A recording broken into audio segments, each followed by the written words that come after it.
जय श्री राम। जैसा कि अभी आप लोगों ने देखा कि मई का महीना बीत चुका है और जून की शुरुआत होने वाला है और जून और जुलाई तक दो प्लैनेट भी एक जगह होने बदलने वाले हैं। जैसा कि राहु और केतु का कुछ ज्योतिषियों ने 19 तारीख को बदलाव कर दिया, लेकिन एक्चुअल अगर देखा जाए वैदिक ज्योतिष में तो उनका बदलाव जो है वो 29 तारीख को है। 29 तारीख को बदलेंगे और अभी मंगल भी बदलने वाला है 7 तारीख को, 7 मतलब जून को बदलेगा और बदल करके वो जो है एक तरीके से देखा जाए तो उसका जो युक्ति बनेगा मंगल और केतु का बनेगा। जब भी मंगल केतु का युक्ति बनेगा तो वो कहीं ना कहीं लोगों के लिए प्रॉब्लम पैदा करेगा, क्योंकि वो कर्क से निकल करके सिंह के घर में जाएगा। तो आज जो हम बात करने वाले हैं वो सबसे पहले बात हम करेंगे 12 राशियों के बारे में कि ये 12 राशि कैसे जाएगी मेष से मीन तक, इनके बारे में बात करेंगे।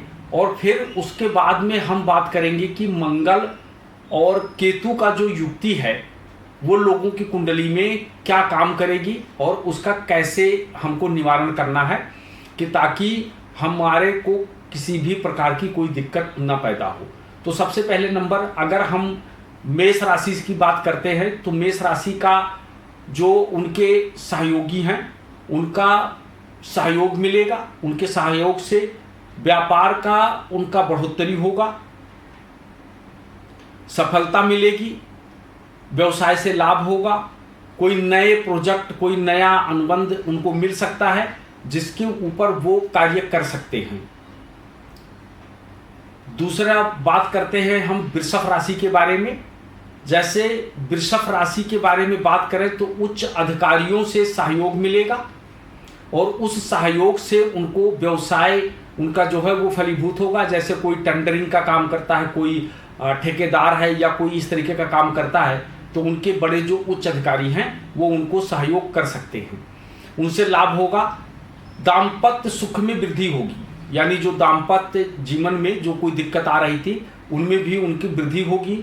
और सबसे पहला नंबर क्या होगा कि वृषभ राशि के ऊपर जो काफ़ी समय से एक मानसिक दबाव बन करके आ रहा था वो दबाव उनका खत्म होगा और उनको शांति मिलेगी। बात करते हैं अब हम मिथुन राशि के बारे में।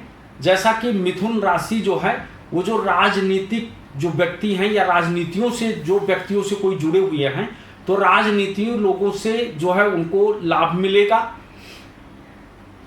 तथा विपक्ष से हानि संभव है।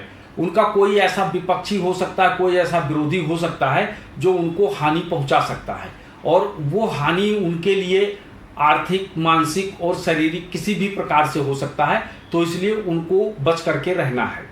बात करते हैं अब हम कर्क राशि के बारे में। जैसा कि कर्क राशि पहले जो है शनि की ढैया में चल रहा था, अभी 29 मार्च 2025 को शनि की ढैया से वो मुक्त हो चुके हैं और अभी 29 तारीख को जो राहु है वो भी उनको बहुत अच्छा फल देने जा रहा है। तो कर्क राशि वालों के लिए कैसा रहेगा? भूमि संपत्ति का विवाद बढ़ेगा। अगर कोई भी आपका जमीन ऐसा है या कोई ऐसा विवाद चल रहा था तो उसमें अगर आप सोचो कि कोई कमी मिलेगी तो कमी नहीं मिलेगा, बल्कि इस महीने जो है आपको उसमें और बढ़ सकता है, आपको बढ़ सकता है। स्वास्थ्य संबंधी कष्ट होगा, स्वास्थ्य में कोई ना कोई दिक्कत आ सकता है, इसलिए स्वास्थ्य का ध्यान रखते रहना है। जैसा कि हम लोगों ने पहले बोल दिया कि कर्क राशि वालों को जून तक के लिए समस्या है, जून के बाद जुलाई का जो महीना आएगा वहां से उनको बहुत राहत मिलेगा। बात करते हैं अब हम सिंह राशि के बारे में। तो सिंह राशि के जो जातक हैं उनको खास तौर पे जो है आर्थिक उन्नति का योग है, दाम्पत्य जीवन में सुख मिलेगा। ये जो महीना है ये उनके लिए बहुत अच्छा है सिंह राशि वालों के लिए, और नया चेंजिंग, नया बदलाव, इन सब चीज़ों को देखते हुए भी उनके लिए बहुत अच्छा समय रहेगा। बात करते हैं अब हम कन्या राशि की। खास तौर पे जैसा कि देखा जाए तो कन्या राशि के जो विद्यार्थी लोग हैं उनके लिए ये मास जो है कष्टकारी है। जैसे कोई वो तैयारी कर रहे हैं या कोई परीक्षा देने वाले हैं तो उनके लिए बहुत अच्छा समय नहीं रहेगा, उनके लिए कष्टकारी रहेगा। तो थोड़ा उनको ध्यान देना है। स्त्री एवं परिवार का उत्तम सुख मिलेगा, सुख से संबंधित चीजों में बढ़ोतरी होगी, परंतु जो है विद्यार्थियों के लिए ये महीना ठीक नहीं है। कन्या राशि वालों के लिए बात करते हैं अब हम तुला राशि के बारे में। तो तुला राशि वालों को खास तौर पे अब पिता पुत्र में बहुत अच्छा व्यवहार बना के चलना है, नहीं तो वो किसी न किसी प्रकार से वैमनस्यता हो सकता है और पेट संबंधी रोग से परेशानी बढ़ेगी। तुला राशि वालों को भी पेट से संबंधित बीमारी हो सकती है, जिस बीमारी के कारण से उनको दिक्कतें आ सकती हैं। क्यों दिक्कत आ सकती है? क्योंकि उनके लिए सबसे पहला जो दिक्कत रहेगा, प्रॉब्लम रहेगा, वो ये रहेगा कि उनको पेट की बीमारी, तो पेट से बच करके रहना है। बात करते हैं हम वृश्चिक राशि वालों के लिए। परिस्थितियां अनुकूल रहेंगी, पहले से काफी सुधार होगा। दूसरी चीज क्या है कि नौकरी व्यवसाय में उन्नति होगी, परंतु किसी भी किस्म के लालच में नहीं फंसना है। कोई भी काम है बहुत सोच समझ के करना है। अगर बिना सोचे समझे आप अपनी पूंजी का इन्वेस्टमेंट करते हैं तो आपके लिए काफी दिक्कत पैदा होगा। बात करते हैं धनु राशि वालों के लिए। व्यवसाय में विघ्न, बाधा आ सकती है, यानी व्यवसाय में कोई ना कोई दिक्कत आ सकता है और धन हानि होने की पूर्ण संभावना बनी हुई है। अनावश्यक विवाद की संभावना भी बनी हुई है कि अनावश्यक आपका किसी के साथ में विवाद हो सकता है, तो इसलिए झगड़े लड़ाई और विवाद से हमेशा बच करके रहना, नहीं तो आप लोगों से काफी दिक्कतें पैदा हो सकती है। बात करते हैं मकर राशि से। मकर राशि के जो लोग हैं उनका अपने स्वजनों के साथ विवाद हो सकता है।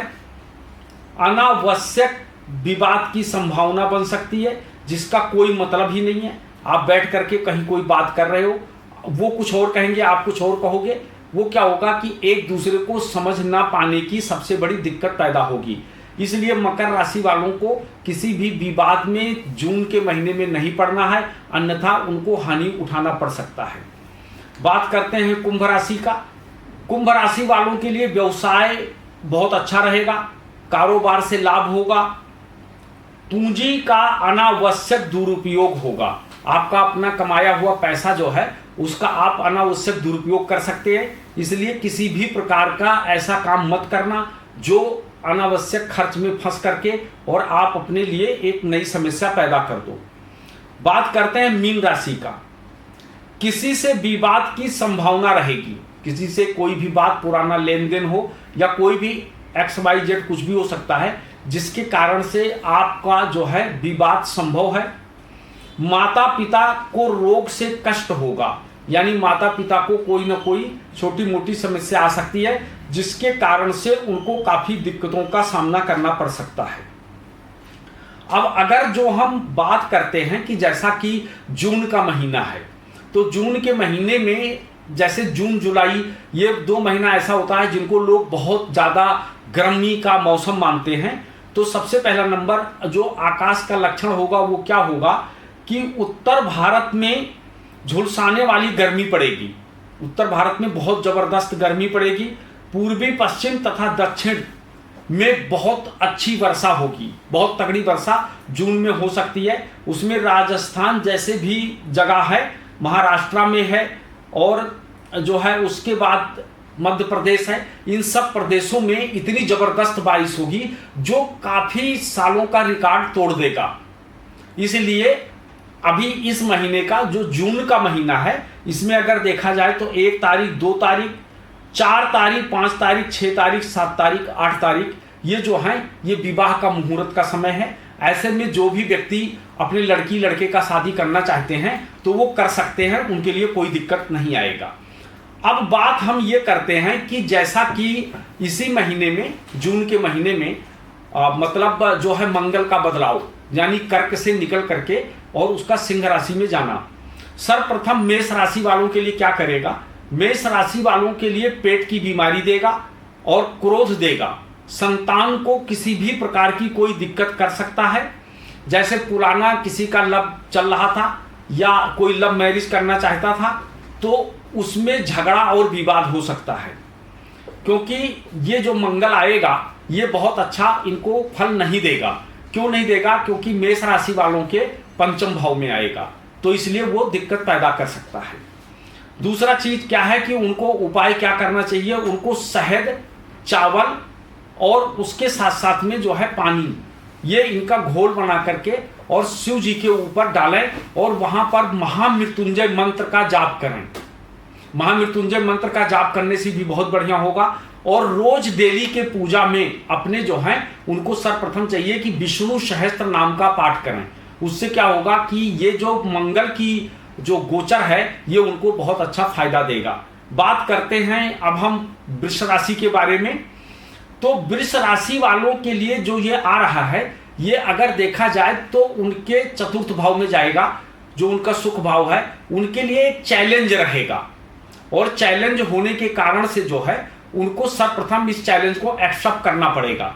और जो लोग आलसी हैं, निठल्ले प्रवृत्ति के लोग हैं, आज का काम कल पे डाल देते हैं, ऐसे लोगों को सावधान रहना पड़ेगा। और ऐसे लोगों को सर्वप्रथम क्या करना होगा कि उनके अंदर अपने अंदर एक्टिविटी लाना होगा और उनको जिम इत्यादि या मेहनत करना चाहिए, पसीना बहाना चाहिए, तो उनके लिए ये गोचर बहुत बढ़िया काम करेगा। दूसरी चीज क्या है कि इनको क्या करना चाहिए? इनको सर्वप्रथम गुड़ का शरबत बनाएं, यानी पानी में गुड़ घोल करके उसका शरबत बनाएं और उससे जो है शिव जी का अभिषेक करें। उससे क्या होगा कि उनको बहुत फायदा मिलेगा, अन्यथा उनको कहीं ना कहीं कोई ना कोई दिक्कत जरूर आएगा।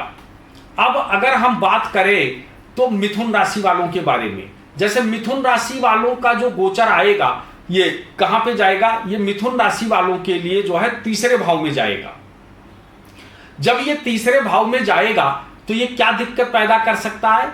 भाई से विवाद हो सकता है, किसी बात को लेकर के तू मैं हो सकती है, कोई विवाद हो सकता है। और दूसरी चीज क्या है कि मन में भटकाव की स्थिति पैदा कर सकता है, यानी मन कहीं ना कहीं भटक सकता है। कंधे में या कहीं ना कहीं कोई छोटा मोटा रोग होने का भी, स्वास्थ्य से संबंधित दिक्कतें भी उनको आ सकती हैं, जो उनको परेशानी कर सकता है। उनको सर्वप्रथम क्या करना चाहिए? ऐसे लोगों को सर्वप्रथम क्या करना चाहिए कि उनको 11 बार हनुमान चालीसा का पाठ करना चाहिए और उसके बाद किसी मंदिर में जा करके, हनुमान जी के मंदिर में जा करके, और उनको लाल कलर की मोली जो है अपने दाहिने हाथ में बंधवाना चाहिए। इससे क्या होगा कि उनका पूरा महीना सही जाएगा और उनको कुछ ना कुछ चीजें दान भी करना चाहिए, उससे उनके लिए बहुत अच्छा रहेगा। अब अगर हम बात करें कर्क राशि वालों के लिए, तो कर्क राशि वाले जो होते हैं इनका कहां जाएगा? कर्क राशि वालों के लिए जो है ये आएगा दूसरे भाव में। जब ये दूसरे भाव में कर्क राशि वालों के लिए आएगा तो सबसे पहले नंबर क्या करेगा कि वाणी में ज्यादा मतलब नियंत्रण रखना है। अगर कर्क राशि वाले वाणी में नियंत्रण नहीं रखेंगे तो इनके लिए कोई ना कोई नया प्रॉब्लम पैदा कर सकता है। दूसरा चीज क्या है कि इनके अंदर बदलाव लाएगा, ये अपने आप में बदलाव लाएंगे, किसी भी चीज को लेकर के ये बदलाव कर सकते हैं। जो काफी दिनों से सोच रखे थे तो ये बदलाव करेंगे, इनके लिए बदलाव जो है बहुत बढ़िया रहेगा। दूसरी चीज अगर हम बात करते हैं कर्क राशि वालों के लिए, तो इनको क्या करना होगा कि इनको जो है पुरानी जो चीजें हैं इनको छोड़ना पड़ेगा, पुरानी आदतों को छोड़ना पड़ेगा और इनको नई चीज जो है अपने जीवन में लाना पड़ेगा। तो इनके लिए बहुत अच्छा रहेगा, क्योंकि इनके लिए जून का महीना थोड़ा ठीक नहीं है। जून महीने के बाद से फिर इनको अच्छा फायदा मिलना शुरू हो जाएगा। अब इनको उपाय के रूप में क्या करना है? इनको उपाय के रूप में क्या करना है? केसर का तिलक लगाना है। जो केसर है उसका तिलक लगाएं। दूसरी चीज क्या होती है कि मंगलवार के दिन बेसन का लड्डू या बेसन की बूंदी या कोई ऐसा मिठाई चीज ले करके, बेसन का कोई भी मिठाई हो, ले करके हनुमान जी का भोग लगा करके और प्रसाद के रूप में उनको बांट देना है। अगर वो ऐसा कर देते हैं तो उनको बहुत अच्छा फायदा मिलेगा। बात करते हैं अगर हम सिंह राशि वालों के लिए, तो उनके लिए यह महीना चेंजिंग का है। वो जो है क्या करते हैं कि काम में चेंजिंग कर सकते हैं, अपनी शरीर में भी उनके चेंजिंग आएगी नई ऑफर्स उनको काम के लिए मिल सकते हैं, नया जो है कोई बिजनेस पार्टनर बना सकते हैं, या नया कोई भी चीज का शुरुआत कर सकते हैं। इनको सबसे पहला नंबर क्या होगा कि इनको भी एक रेमेडी करना होगा, क्योंकि मंगल की जो युक्ति है वो इनके लगन में बनने जा रही है, और जब भी मंगल की युक्ति लगन में बनेगा तो कहीं ना कहीं इनको कोई ना कोई प्रॉब्लम्स पैदा कर सकता है। तो ये प्रॉब्लम निकट भविष्य में इनके जीवन में ना आए, उसके लिए इनको क्या करना है, लाल चंदन का, एक तो इनको सबसे पहला नंबर तिलक लगाना है लाल चंदन का। पूरे महीने मतलब ये जो भी 55-60 दिन रहेगा तब तक लाल चंदन का टीका लगाएं, हनुमान जी की पूजा करें, और उसके साथ साथ में इनको क्या करना चाहिए, एक लाल रुमाल या लाल गमछा हमेशा अपने पास इनको रखना चाहिए। अगर अपने पास रखेंगे तो इनके लिए बहुत अच्छा चीजें बनेगा। बात करते हैं अब हम कन्या राशि वालों के लिए, क्योंकि कन्या राशि वालों के लिए ये जो मंगल का गोचर है ये जो है उनको क्या करेगा, उनको अचानक खर्चा, उनको अचानक से जो है खर्च बढ़ा देगा, कहीं ना कहीं अचानक खर्च ले आएगा और उनको खर्च में जो है उनको करना पड़ेगा। दूसरा चीज क्या करेगा कि जन्म भूमि पे जो है इनको कोई ना कोई ऐसा काम करने के लिए या कोई ना कोई ऐसा इनको प्रेरणा पैदा कर सकता है जो इनको करना पड़ेगा। इनका पैसा जो है फंस सकता है किसी बिना पूछे हुए व्यक्ति से या बिना रिसर्च किए हुए, अगर इन्होंने वो पैसा लगाते हैं तो इनका पैसा फंस सकता है। इस कारण से इनको कोई ना कोई परेशानी आ सकती है, क्योंकि कन्या राशि वालों के लिए सबसे पहला नंबर जो मंगल का गोचर होगा वो 12वें भाव में होगा। तो इनको क्या करना है, सर्वप्रथम इनको अस्पताल में कोई ना कोई चीजें, दवा, खाने पीने की वस्तु, कुछ ना कुछ इनको दान करना होगा। अगर ये कुछ ना कुछ दान करते रहेंगे तो इनके लिए ये बहुत अच्छा रहेगा, इसमें इनको फिर कोई दिक्कत नहीं आएगी। अब बात अगर हम करते हैं तुला राशि वालों के लिए, तो इसमें जो गोचर बनेगा उनका वो 11वें भाव में बनेगा। तो सर्वप्रथम क्या होता है कि तुला राशि वालों के लिए इनकम में बदलाव आएगा, इनकम इनका बढ़ेगा, इनकम में बदलाव आएगा। और दूसरी चीज क्या है कि संतान से परेशानी पैदा हो सकती है, यानी संतान को कोई ना कोई दिक्कत पैदा हो सकता है, स्वास्थ्य को लेकर के किसी भी चीज का कोई ना कोई प्रॉब्लम आ सकती है। इसलिए संतान का केयरिंग करना बहुत जरूरी है, नहीं तो उनको दिक्कत आ सकती है। इनको क्या करना है कि शिव जी के ऊपर, क्योंकि तुला राशि मतलब एक तरीके से देखा जाए तो शुक्र की राशि है, इसलिए तुला राशि वालों के लिए सबसे पहला नंबर क्या है कि शिवलिंग के ऊपर सफेद फूल चढ़ाएं, पहला नंबर। दूसरा नंबर इनको क्या करना है कि किसी भी मंगलवार के दिन पीपल में जो है कलावा बांध दे, एक तो ये इनको करना है, और फूल चढ़ाएं। तो इससे क्या होगा कि इनको बहुत राहत मिलेगा और इनको बहुत सारी समस्याओं का समाधान हो जाएगा। बात करते हैं वृश्चिक राशि वालों के लिए, क्योंकि ये गोचर जो है ये उनका 10वें भाव में बनने वाला है। तो उससे क्या होगा कि काम जो है इनका बहुत अच्छा रहेगा, इनको जो है काम के प्रति इनको काम अच्छा चलेगा, तरक्की मिलेगी। दूसरी चीज क्या है कि नया काम भी इनके लिए आ सकता है, लेकिन क्या होगा कि इनको हमेशा काम में जहां भी पैसा इन्वेस्टमेंट करना है वहां रिसर्च करके लगाना है, गुस्सा नहीं करना है। अगर ये क्रोध करेंगे या क्रोध जैसी चीजें इनके अंदर आएगी और ऐसे व्यक्ति के साथ बैठेंगे तो कहीं ना कहीं इनको नुकसान उठाना पड़ सकता है। इसलिए वृश्चिक राशि वालों के लिए क्या करना होगा, इनको सबसे पहला नंबर क्या है कि अपने जेब में इनको जो है एक चांदी का सिक्का हमेशा रखे रहें, क्योंकि हमेशा क्या होता है कि मंगल क्रोध को जो शांत करता है वो मेरा बुद्धि करता है। अगर कोई भी ग्रह है अगर हमको पीड़ा दे रहा है तो सर्वप्रथम हमको जो ध्यान देने वाली बात होती है वो ये होती है कि हमारी मन की स्थिति कैसी है। तो इसलिए इनको क्या करना चाहिए, अपने जेब में चांदी का सिक्का रखना चाहिए। दूसरा चीज, इनको चांदी के पात्र में जल पीना चाहिए, वो इनके लिए बहुत बढ़िया रहेगा। अगर ऐसा करते हैं तो इनके लिए बहुत फायदेमंद रहेगा।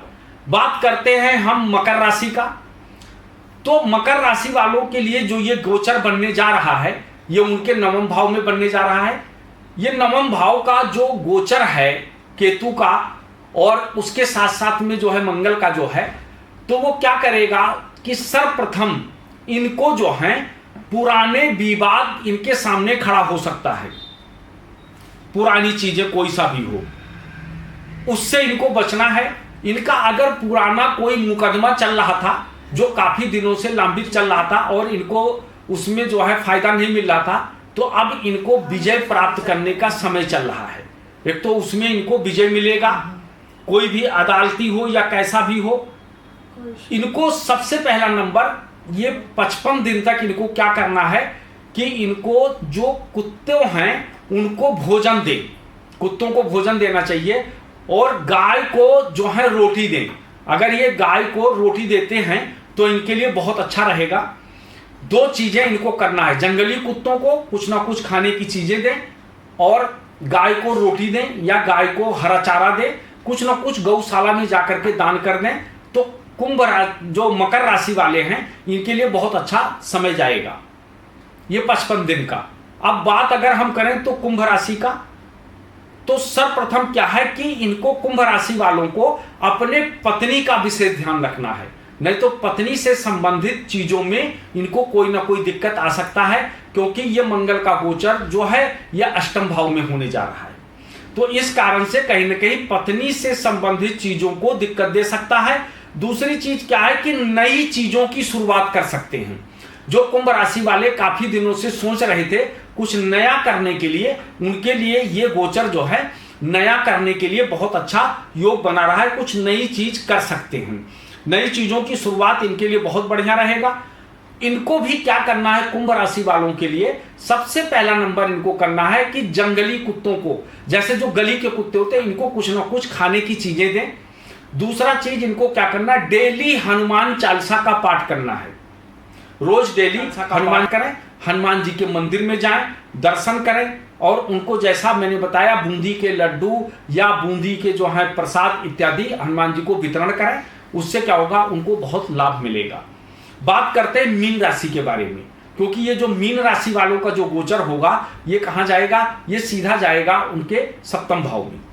अब अगर हम बात करें तो मीन राशि वालों के लिए, तो उनके लिए क्या करना है, उनको स्वास्थ्य से संबंधित दिक्कतें आ सकती हैं। काफी दिनों से जो वो सर्जरी करवाना चाहते थे या नहीं करवा पा रहे थे किसी कारण से, तो ये महीना उनके लिए 55 दिन उनके सर्जरी के लिए बहुत बढ़िया रहेगा। इसमें उनको सर्जरी करवा करके और पुराने रोग को खत्म कर सकते हैं। सबसे पहला नंबर इनको ये कर सकते हैं। दूसरा नंबर, इनका रुका हुआ धन वापस मिलेगा। जो इनका धन काफी समय से रुका हुआ था, पैसा नहीं मिल पा रहा था, मांगने के बाद भी लोग नहीं दे रहे थे, अब उनको वो पैसा मिलने के पूरे आसार बन गए हैं।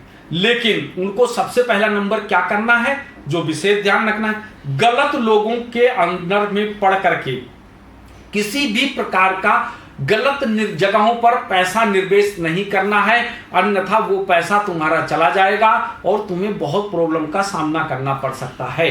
इसलिए तुमको क्या करना पड़ेगा, जैसा कि तुम्हें सबसे पहला नंबर एक चीज करना पड़ेगा, किसी भी गौशाला में आप जाएं और गौशाला में जाकर के आप सेंधा नमक का दान करें। गौशाला में सेंधा नमक का दान करें। उससे क्या होगा, जब गाय इन नमक को खाएगी तो हमको फायदा मिलेगा। और ये बहुत छोटी रेमेडी हैं, इनको करने से आपके जीवन में बहुत कुछ बदलाव आ सकता है। जैसे आपने कहावत सुनी होगी कि टोटका से गाज टलता है। अगर बड़ी से बड़ी समस्या आने वाली है, लेकिन आप अगर थोड़ा सा निवारण कर देते हैं तो उससे क्या होता है, आपके लिए बहुत अच्छा फायदा मिल जाता है। अब आपको बताएं कि ये जो मंगल केतु का योग है, एक तरीके से अगर देखा जाए तो मंगल क्या है, मंगल हमारे शरीर की ऊर्जा है और केतु क्या है, मुक्ति है। केतु हमको मुक्ति देने आता है। तो क्या होगा कि पूरा ये जब तक मंगल केतु एक जगह बैठे रहेंगे तब तक लोगों को आलस्य की बहुत दिक्कतें आई, आलस की प्राप्ति होगी, काम में मन नहीं लगेगा, अभी कर लूंगा, अभी देख लेता हूं, कुछ ना कुछ ऐसा करना होगा। और जो व्यक्ति एक झटके में उठ करके उस काम को कर लेगा, वो काम अवश्य उसका पूरा हो जाएगा। तो जैसा कि मैंने पूरे महीने जून का मैंने आपको राशि के बारे में बताया और 55 दिन तक मैंने मंगल और केतु का बताया। आप ये रेमेडी करके और आप अपने जीवन में आनंद ले सकते हैं। अगर आप लोगों को मेरा ये वीडियो बहुत अच्छा लगा हो, बढ़िया लगा हो, आपको कुछ ज्ञान की प्राप्ति हुई हो, तो ज्ञान फ्री में नहीं लेना चाहिए। आप हमारे चैनल को कमेंट करें, सब्सक्राइब करें। आपको जो भी कोई समस्या है, आप हमसे अपनी समस्या का समाधान ले सकते हैं निसंकोच होकर के। और आप लोगों का एक छोटा सा कमेंट और लाइक हमारा हौसला बढ़ाएगा और हम आगे अच्छे अच्छे वीडियो बनाते रहेंगे। जय श्री राम, हर हर महादेव।